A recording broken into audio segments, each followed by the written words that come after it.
Dalam nama Bapa dan Putra dan Roh Kudus. Amin. Umat Allah yang terkasih, hari ini adalah minggu biasa yang kedua. Kepada gereja diberikan sebagai santapan rohani bagi kita. Yohanes 2 ayat 1 sampai 11. Saudari-saudaraku yang terkasih, setelah Yesus dewasa dan dia memulai karya publiknya, saatnya dia menampilkan dirinya kepada siapapun. Dan kali ini bersama dengan ibunya dan murid-muridnya, Yesus diundang dalam sebuah pesta perkawinan di Kana. Benarnya ketika pada saat itu ada sebuah persoalan yang esensial, persoalan yang penting. Karena pada saat itu tuan rumah kekurangan anggur. Dan pada kebiasaan orang Yahudi, kekurangan anggur merupakan suatu aib, sesuatu yang memalukan, terutama bagi mempelai pria yang bertanggung jawab untuk mengadakan atau untuk menyediakan minuman anggur ini.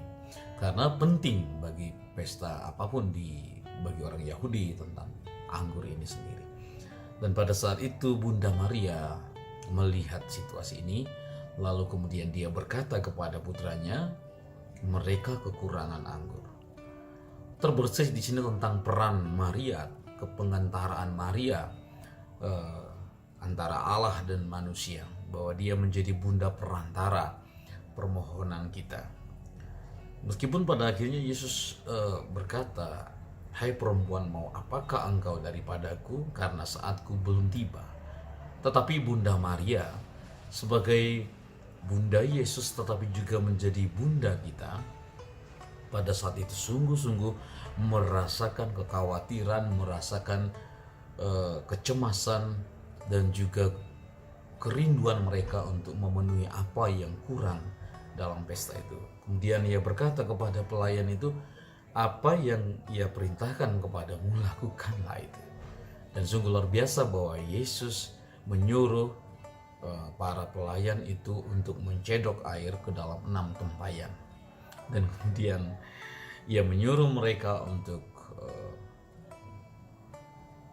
menuangkan air di tempayan ini kepada para peserta pesta pada saat itu. Dan ketika kepala pelayan itu mencicipi anggur itu, dia berkata kepada mempelai pria, setiap orang biasanya menghidangkan anggur yang terbaik, lalu kemudian anggur yang kurang baik menyusul.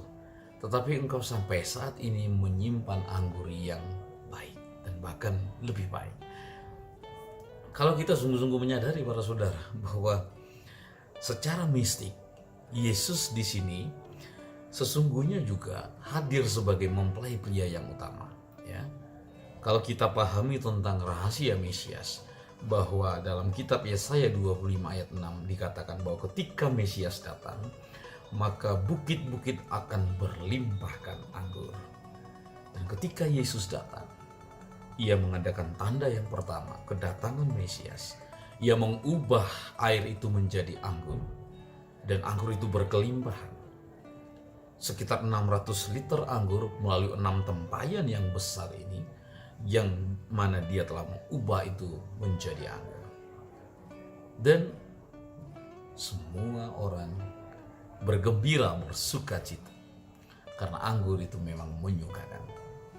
Dan lebih daripada itu lagi para saudara, bahwa dalam Ekaristi Kudus, Yesus mengubah air dan anggur, atau mengubah anggur yang dicampur dengan air ini menjadi darahnya sendiri. Dan dari situ mengalirlah kelimpahan hidup bagi kita. Bukankah itu yang setiap kali kita rayakan dalam perayaan Ekaristi, bahwa kita merasakan anggur yang baru, yaitu hidup yang baru di dalam Kristus, rahmat yang baru di dalam Kristus yang selalu kita terima setiap kali kita merayakan Ekaristi. Bukankah dari Ekaristi itu mengalirlah kemudian kehidupan yang baru, yang membawa sukacita, yang memberikan kemanisan pada tawarnya hidup ketika kita jauh dari Tuhan. Luar biasa para saudara. bahwasanya Kristus sesungguhnya adalah mempelai pria yang utama, yang mau menikah dengan kita. Gerejanya yang adalah mempelai wanita.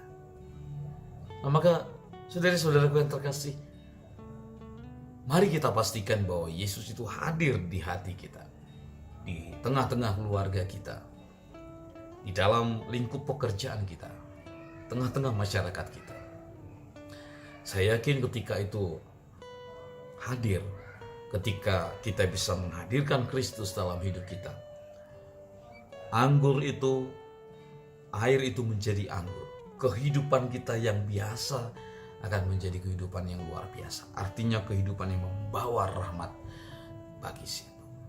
Semoga kita menyadari tentang anggur baru di dalam Kristus yang telah Ia bawa melalui kasih-Nya yang sepenuhnya Ia tumpahkan melalui pengorbanannya di salib. Dan itu yang kita rayakan setiap kali kita merayakan Ekaristi. Untuk itu mari kita jangan sia-siakan perayaan Ekaristi menjadi sumber kekuatan utama bagi kita, sumber kekuatan satu-satunya dalam kehidupan kita. Semoga kiranya kita lalu menjadi pembagi anggur-anggur Kristus itu, pemberi atau pembagi hidup yang baru di dalam Kristus itu bagi orang-orang yang ada di sekitar kita. Dan semoga Tuhan memberkati kita semua dan keluarga kita, Bapa, Putra, dan Roh Kudus. Amin.